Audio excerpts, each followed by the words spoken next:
Hello and welcome back to Bar Snacks, the channel all about economics, business, finance, politics and policy. Today I'm going to be talking about theory of the firm and a few insights that I've had about theory of the firm that I didn't have when we first studied it in my econs class.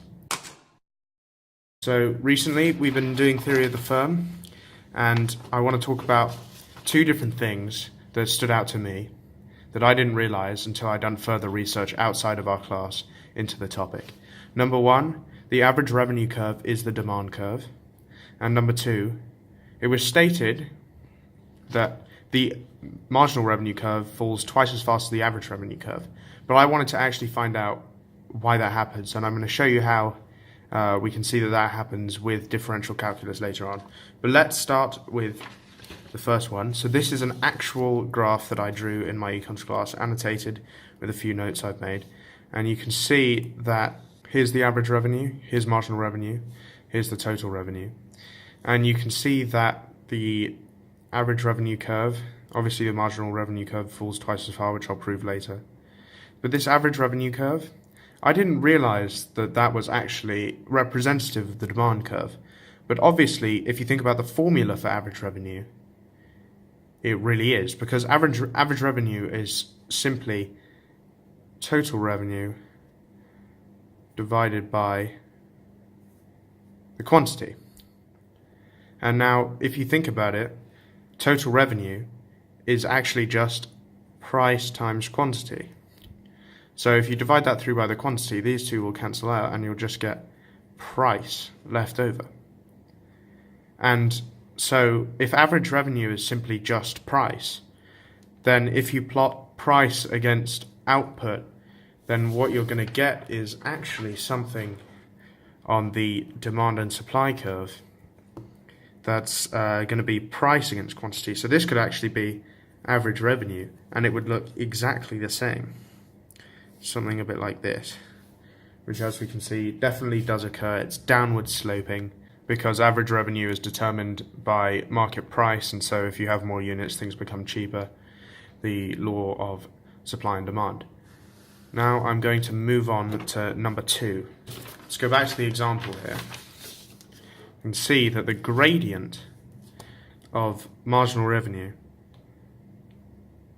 in this case, this is 1 from 2 to 3, and this is 60 here, 70, this is 20, right?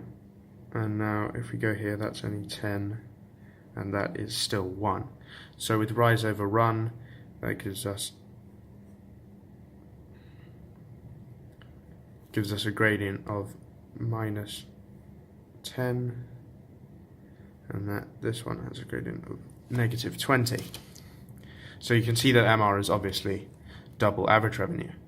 And I didn't get my head around how this worked the first time that we actually looked at this class, when it was just stated. I had no clue where we got that from. But I'll actually show you how it's done with a bit of differential calculus.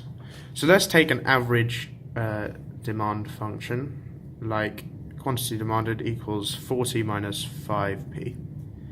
Downward sloping, gradient of negative 5, and a y-intercept of 40 as a function of the price.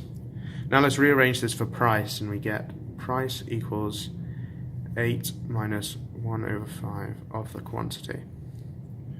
Now total revenue, TR, is just price times quantity, right?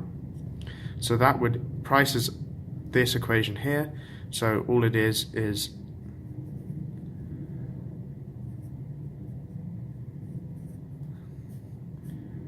multiplied by Q. Obviously, this is equivalent to 8Q minus a fifth Q squared if we expand it out. Now, marginal revenue, and the formula for marginal revenue, which is change in total revenue over change in quantity.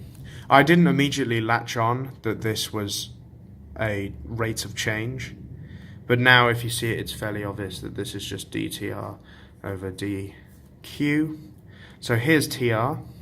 Now if we were to to differentiate with this with respect to Q, obviously we would get, the Q would drop off there, we get 8, and then bring the 2 down, you get 2/5 Q. And now, remember that this up here, that is our average revenue, because as we said earlier, average revenue simply equal to price. So we can see that the intercept here is 8, intercept here is also 8. The intercept, but the gradient here is -1/5, and the gradient here is -2/5. Therefore, we can conclude that MR falls twice as fast as AR, because the gradient is double. I should say that also for anyone who is familiar with differential calculus, why maximum revenue is ascertained when the MR curve is equivalent to 0 should also completely make sense now if you think it's just the differential of this curve. So when it crosses 0 is going to be its turning point of the maximum revenue. And you can see actually from this that the two curves do in fact line up when total revenue is peaking. But thank you, I've been Bar Snacks, and I'll see you in the next one.